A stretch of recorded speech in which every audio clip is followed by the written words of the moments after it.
My name is Evelyn, and for the past 7 years, my life has been painted in shades of gray. At 56, the predictable rhythm of my days has become my safe haven. Morning coffee at 7 a.m., the same crossword puzzle from the corner store, and a trip to the local grocery on Thursdays. These routines, while comforting, had also dulled me to the possibility of something more. It was a Thursday like any other when I first saw him. The fluorescent lights hummed softly above, casting a sterile glow on the produce aisle. I was comparing 2 heads of lettuce, debating which seemed fresher, when a voice interrupted my thoughts. "Go for the one on the left," the voice said, warm and lighthearted. "That one looks like it's seen better days." I turned to see a man who couldn't have been more than his early 30s. He had an easy smile, one that immediately disarmed the years of guardedness I'd unknowingly built. His dark hair was slightly tousled, and he wore a leather jacket that seemed incongruous with the mundane task of grocery shopping. I laughed, startled by the unexpected interaction. "Thanks for the tip," I replied, holding up the lettuce as though it were some prize. "I'm James," he said, extending a hand. "Evelyn," I responded, feeling a strange flutter in my chest as our hands briefly touched. It should have been nothing more than a fleeting exchange, but James lingered, asking about my grocery choices and cracking jokes about his own lack of culinary expertise. By the time I reached the checkout line, he was there beside me, carrying an assortment of items that seemed more like an impromptu collection than a list. "Do you come here often?" he asked as the cashier scanned my items. I couldn't help but laugh at the old pickup line, but there was no mistaking the sincerity in his eyes. "Every Thursday," I admitted. "Then maybe I'll see you next week," he said with a grin, and before I could respond he was gone, leaving me with a curious warmth that stayed with me the rest of the day. For the first time in years, I found myself looking forward to Thursday. The following Thursday, I found myself paying more attention to my reflection before heading to the grocery store. I smoothed my hair, chose a blouse that didn't scream routine, and told myself I wasn't doing this for anyone but me. Still, as I walked through the sliding doors of the store, a strange nervousness fluttered in my chest. I moved slowly, lingering in aisles I usually passed through in a blur. When I finally reached the produce section, my heart skipped at the sight of him. James stood near the apples, examining one with exaggerated seriousness. "Does this one pass inspection?" I called out before I could second-guess myself. He looked up, grinning broadly. The lettuce expert returns," he teased, holding up the apple as though it were a trophy. From there, the conversation flowed effortlessly. We talked about inconsequential things, his love for outdoor adventures, my recent attempt at baking bread. He had a way of making every topic feel alive, as though even the smallest details deserved attention. As we made our way through the store, James offered to help carry my basket. I hesitated for a moment but handed it over, feeling oddly lighter in more ways than one. "You must think I'm a bit of a drifter," he said as we reached the checkout. "I've been traveling a lot for work, so grocery shopping isn't exactly my strong suit." "What do you do?" I asked, genuinely curious. "I'm a photographer," he said, his tone modest. "Mostly nature and landscapes. I'm working on a project documenting small-town life, which is what brought me here." The idea of him seeing beauty in the ordinary struck a chord in me. My own life had been so consumed by the mundane that I'd stopped looking for anything extraordinary. Before we parted ways, he asked, "Would you want to grab a coffee sometime? I promise I'm not as much of a disaster in a cafe as I am in a grocery store." I hesitated, unsure if this was a gesture of kindness or something more. But the way he looked at me, patient, unhurried, made it feel safe to say yes. As I walked home, the weight of my shopping bags was nothing compared to the lightness in my heart. Something unexpected was beginning to unfold, and for the first time in years, I wasn't afraid to see where it might lead. Our coffee meetup happened on a gray, drizzly afternoon that seemed perfectly suited for slow conversations and steaming mugs. We chose a small, tucked-away cafe with worn wooden floors and a soft hum of classical music playing in the background. James was already there when I arrived, waving me over to a corner table by the window. He stood as I approached, pulling out my chair for me, a small gesture that felt both old-fashioned and endearing. As the rain pattered against the window, we fell into conversation, the kind that meandered and deepened with each passing minute. James shared stories of his travels, hiking through dense forests, capturing golden sunsets over tranquil lakes, and meeting people whose lives were etched into the landscapes he photographed. His passion for his work was contagious. The way he spoke about light, texture, and storytelling through images made me feel as though I were seeing the world anew, through his lens. "What about you?" he asked, tilting his head slightly. "What's your story?" I hesitated, unsure how to distill decades of living into something coherent and worth sharing. "Oh, nothing as exciting as yours," I began. James leaned forward, his expression warm and attentive. "Try me," he encouraged. And so, I told him about my quiet life, my years as a teacher, and how I'd retired earlier than expected to care for my aging parents. I spoke of my hobbies, gardening, reading, dabbling in painting, and the solace I found in routine, even as it sometimes felt suffocating. "I think there's beauty in that," James said, his voice thoughtful. "In caring for others and finding joy in the simple things. Not everyone knows how to do that." His words stirred something in me. For so long, I'd felt as though my life had diminished into something small and unremarkable. But James didn't see it that way, and for the first time, I wondered if perhaps he was right. We began meeting regularly, sometimes for coffee, other times for casual strolls through the park or lively discussions over shared meals. With each encounter, the bond between us grew stronger. James had a way of drawing me out, of making me feel seen in a way I hadn't felt in years. He showed me some of his photographs one afternoon, spreading them across the table like treasures. "This one reminds me of you," he said, pointing to an image of a lone flower blooming in a sea of tall grass. I laughed, touched but self-conscious. "Because I'm stubborn enough to keep growing. Because you're remarkable in a way that stands out," he replied simply.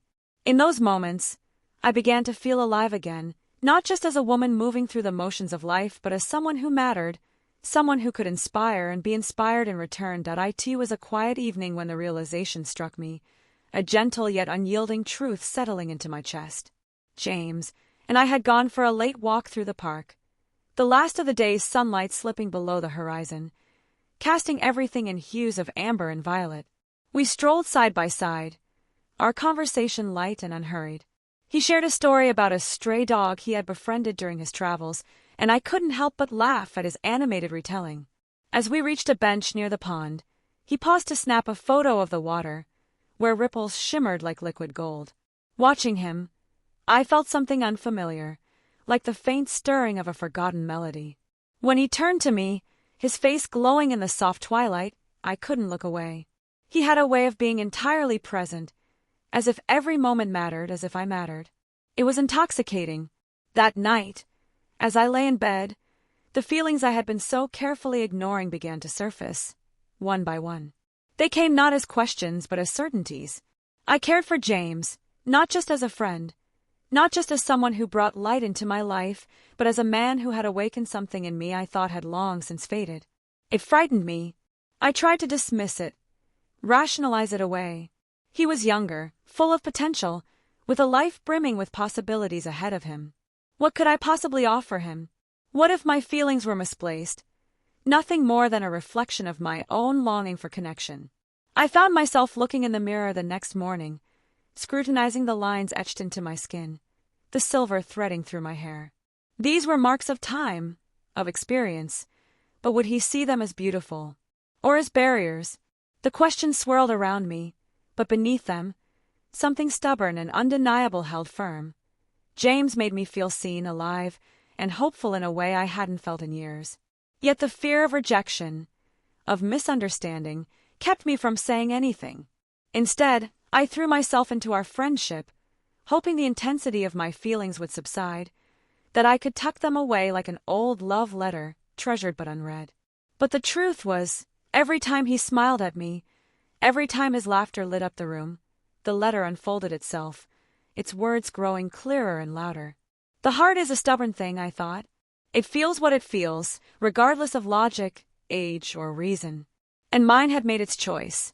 Days turned into weeks, and the pull of my feelings only grew stronger.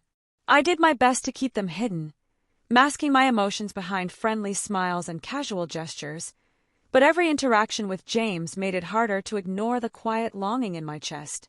It was during one of our usual coffee meetups that the idea first struck me. He was talking about his weekend plans, a hike he wanted to take, a recipe he'd been meaning to try. I found myself wondering what it would be like to share those moments, not just as friends but as something deeper. A small, daring thought crept in. Invite him over. Create a moment that could bridge the gap between friendship and something more. The thought terrified me. What if he said no? What if he came over and saw me not as the woman he seemed to enjoy spending time with, but as someone older, someone misplaced in his youthful world?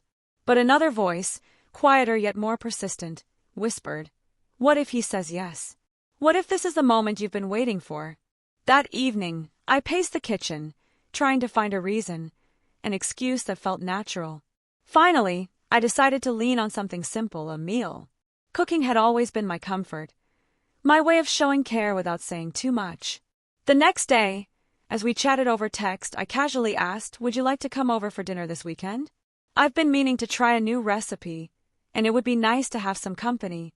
I stared at the screen after sending the message, my heart pounding in the silence that followed. His reply came quickly, "I'd love to. What time should I come by?" Relief and excitement flooded me in equal measure. For the next 2 days, I busied myself with preparations. I chose a dish I knew well but added a few touches to make it special.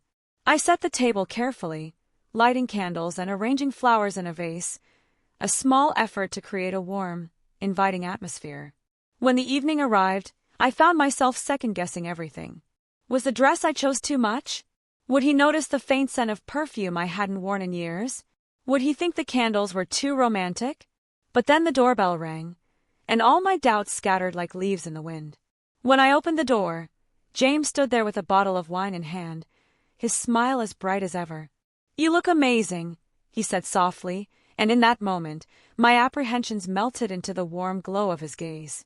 "Come in," I managed to say, my voice steady despite the flutter in my chest.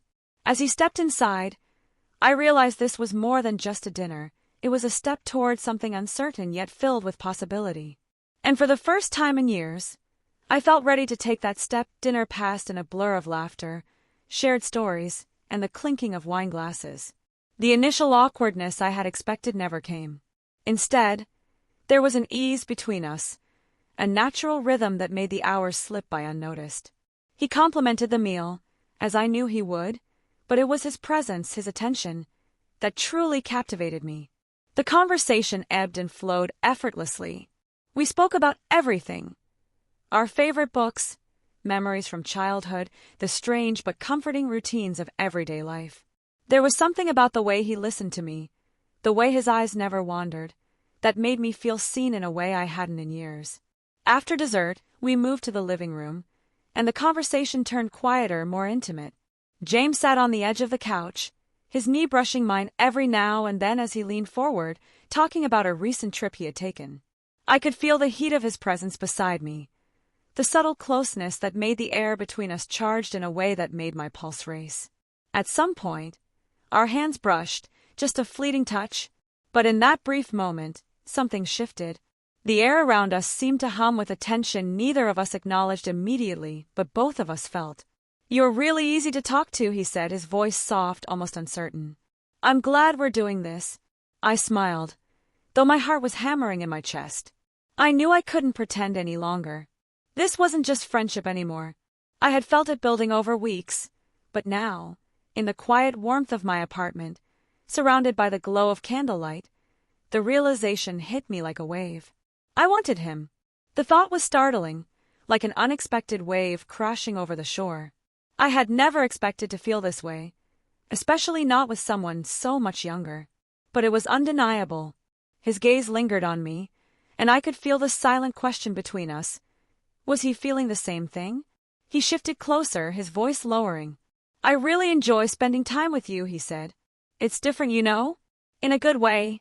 I nodded, my breath catching in my throat. My hands were trembling, but I forced myself to keep them still. This wasn't just small talk anymore. We both knew it.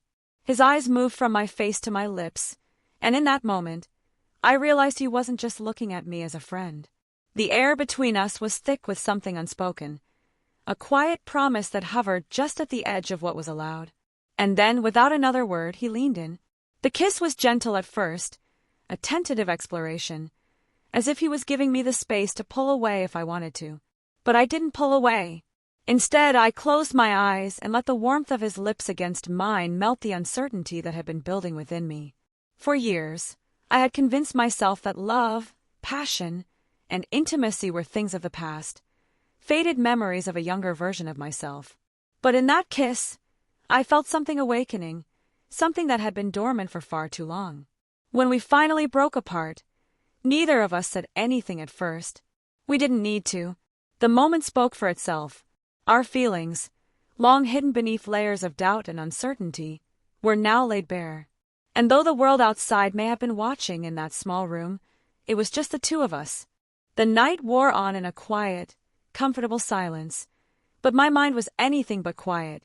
I sat back in the chair, my legs tucked under me, still processing what had just happened. The kiss, his touch, his smile. They replayed in my mind like a song I couldn't get out of my head. I had always believed that love, especially love of this kind, was something I had outgrown. After all, I was no longer the carefree young woman I had once been. Time had shaped me, added wrinkles to my skin, gray to my hair, and a certain heaviness to my heart that came from years of solitude. I had told myself that the passionate, reckless love I had known in my youth was reserved for people much younger, people like James. But tonight all of that changed. The warmth of his touch, the sincerity in his eyes, and the way he made me feel alive again, these were not things restricted by age. In his presence, I had felt seen, desired, and cherished, not as an older woman or a woman burdened by years, but as a person, a woman deserving of love and connection. As I sat there, I thought about all the stories society had taught me about aging and love, the narratives that made me believe that as a woman in my 50s, my time for romance, for deep emotional connections was over. The world made it clear. Once you hit a certain age, you're expected to fade into the background, your desires and dreams buried under the weight of years. But that night, as I looked at James, I realized how false those beliefs were. Love, at any age, was still as powerful as it had ever been. Age did not diminish passion. It could only deepen it, as long as both people were brave enough to face their hearts, without fear. I turned to him, watching the soft light dance in his eyes. He wasn't seeing me for my age. He wasn't seeing me for my past. He saw me for who I was in that moment, the woman sitting before him, full of life, full of desire. And I realized that perhaps it was me who had been holding myself back, too afraid of what others might think, too afraid of breaking free from the expectations I had placed on myself.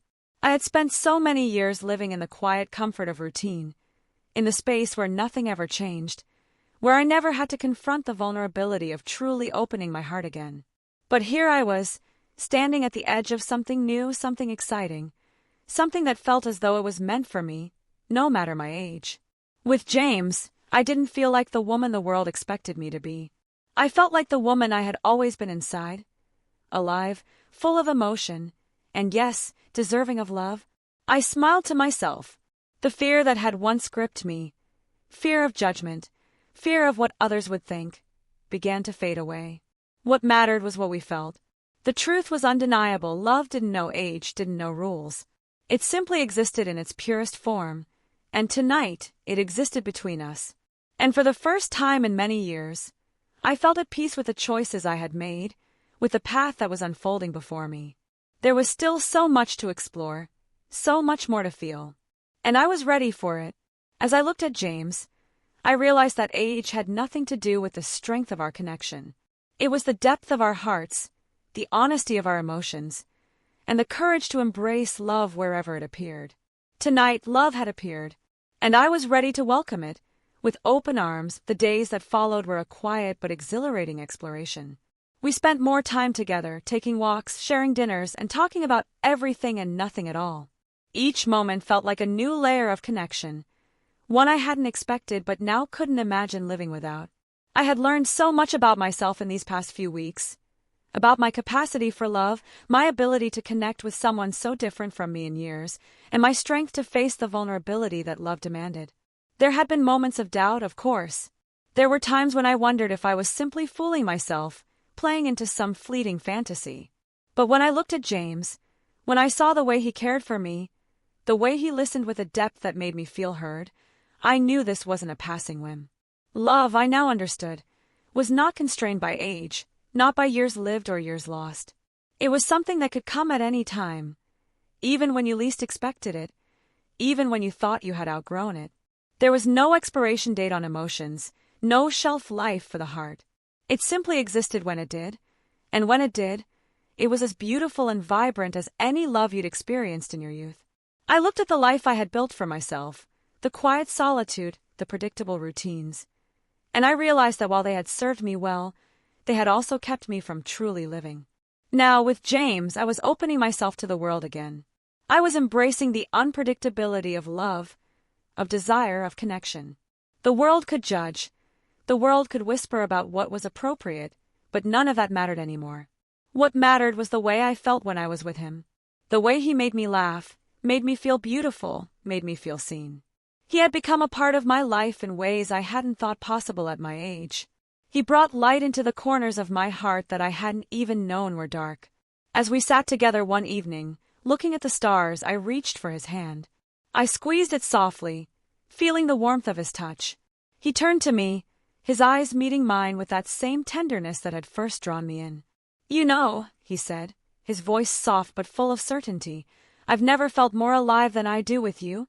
And in that moment, I knew that love had no age, no boundaries. It simply was, and I was so grateful to have found it, not in the way I had once imagined it, but in a way that felt more real, more true to who I was now. So I held his hand tighter, smiled, and leaned into the promise of tomorrow. Love, at any stage in life, was still possible. It was still worth seeking. It was still worth living for.